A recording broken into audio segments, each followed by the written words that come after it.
Let's see. It's fucking hectic. Oh damn, what the hell?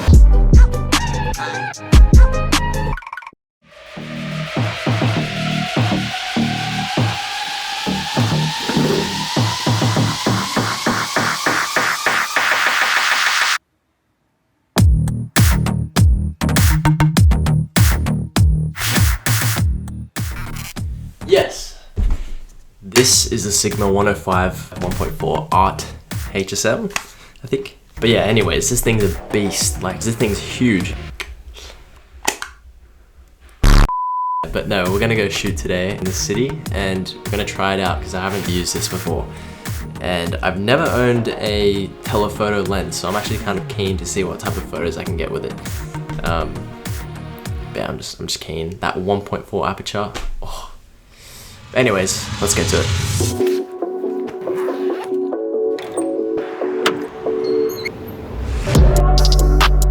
Alright, we're at the first location in Barangaroo. As you can see, there's a lot of light coming in there. It's probably, what time is it? 5:40. Alright. Where is this thing? That's gonna be so heavy. Fuck me.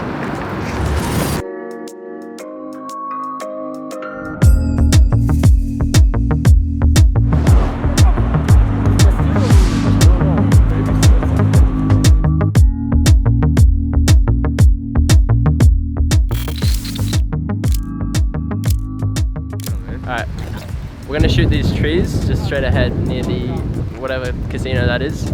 I can't remember the name. The Crown Casino. And with the 105 we can compress the trees down a lot because it's very, what is it, very long distance. Yeah, we'll just show you. Yeah, sort of, yeah.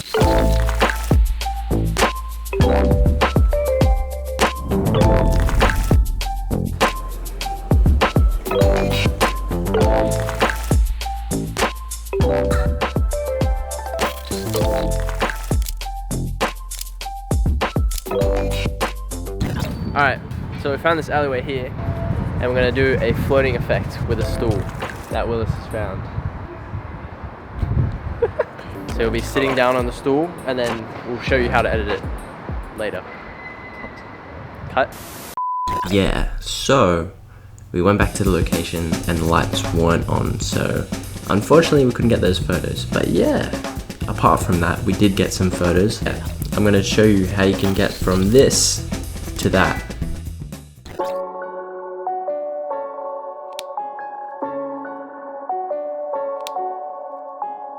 But yeah, so here we have Lightroom. Alright, so we got our first photo here. This was the first location. Obviously we had tons of harsh light, really low, and it was at peak hour, so everyone was coming back from their jobs, walking through. So I got this shot of this guy here. Crystal sharp, like look at that. That's insane. You can see his every hair. That's sort of creepy.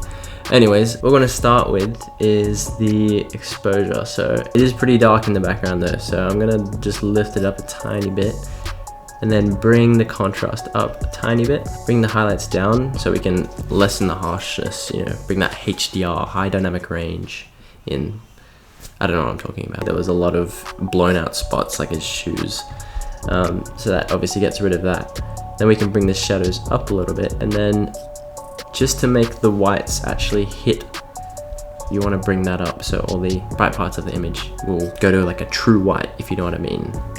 And then we can bring the blacks down for some contrast, and even with just those you can see there's such a difference in the detail. So after that, I'll skip that for now, we'll go to the tone curve. So you bring up the highlights a little bit, bring down the shadows just a little bit, just however much you want, and then you want to make a point in the middle. I usually drag that up so it sort of makes like a S.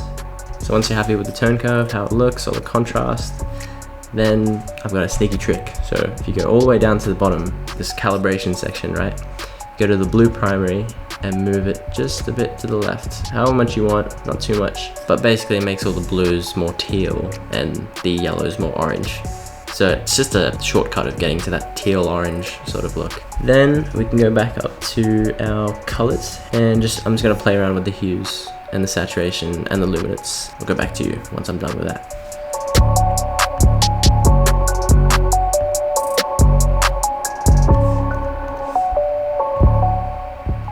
Alright, the main thing that I did was bring the blues down a lot. Helped the image balance out, if you know what I mean. You don't want to make it too blue, too orange. Then we can move on to the next part, which is color grading. This is actually sort of new, so I haven't used this too much. More of a green for the shadows. And then with the highlights, I usually go to the oranges and yellows to make it a bit warmer, which is opposite from the greens and blues. Alright, I just put the highlights down even more and then brought the overall exposure up, so just lighten the image more. And then if you wanted to draw more focus to the subject, you grab a graduated filter. Yeah, I think I'm happy with that. Solid. On to the next one. So this was the next location where we had a lot of symmetry. So these trees that were going down really far in this footpath, we're creating a diagonal down to these people's heads. That just helps draw the viewer's eye directly to the middle. It just helps a lot placing it in the middle, which I clearly didn't. But this was literally like the only photo that someone was walking down the middle line, so bear with me. Let's just edit this. So I'm gonna bring the exposure up a little bit because the people are actually underexposed because they're wearing black. But I think we will be able to bring some detail back into the sky if we bring the highlights down. So we're gonna do that. Then we might bring up the contrasts a little bit. There's not much I have to do to this image because the lighting is just so perfect. I'm gonna bring the shadows up a little bit to bring out just a bit of detail on the trees and also the people themselves. With the whites, I'm gonna bring it up just a tiny bit so I know that there's actual whites. And then with the blacks, I can bring it down a little bit because we brought those shadows up. So just to add a little contrast, we'll bring the blacks back down after we put the shadows up. As you go down, we can go back to the tone curve, same thing. One on the top, one on the bottom, one in the middle. And as you can see, we've already just improved the image's exposure. Even though it's a little overexposed in the sky, I know it's a lot better than when it started. Next, we are going to the bottom and just add a tiny bit because I don't want the trees to be orange because that will make the trees orange if you bring it all the way up like that. So after we've adjusted that, then we'll go back to the colors, but I'm just going to play around with the colors again and then I'll explain to you what I did. Alright, I brought the yellows a bit more to the green side so I could keep the trees looking natural-ish. Just basically boosted the saturation of some things like the yellows so the light in the trees pops a bit more. Even the greens and a bit of the blues in the ground because there wasn't much blue in this image. Go back to color grading. Since it's more of a light-hearted image, I'm going to move it to the warmer side, the shadows. So I might put it at an orangish or a red color. I'll make the highlights a tiny bit colder. And then the last thing that I'm going to do is just bring a graduated filter from the bottom. All you want to do is just bring the exposure down a little bit, put a little bit of clarity in there. And that's just to help draw the eye to the subject even more. Oh, one last thing. Just to help the subject pop even more, we'll grab a brush tool.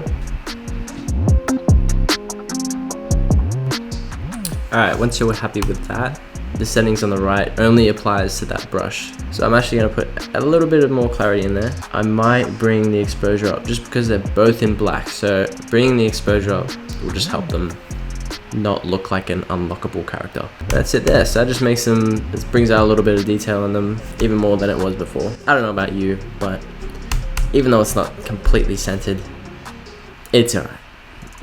But yeah, so that's 3 photos done with the 105 1.4. Hopefully that helped a little bit with understanding how to edit your photos, how I edit my photos, at least, in these particular contexts. But yeah, this thing was a beast to shoot with, and I'm keen to take more photos with it. But other than that, enjoy.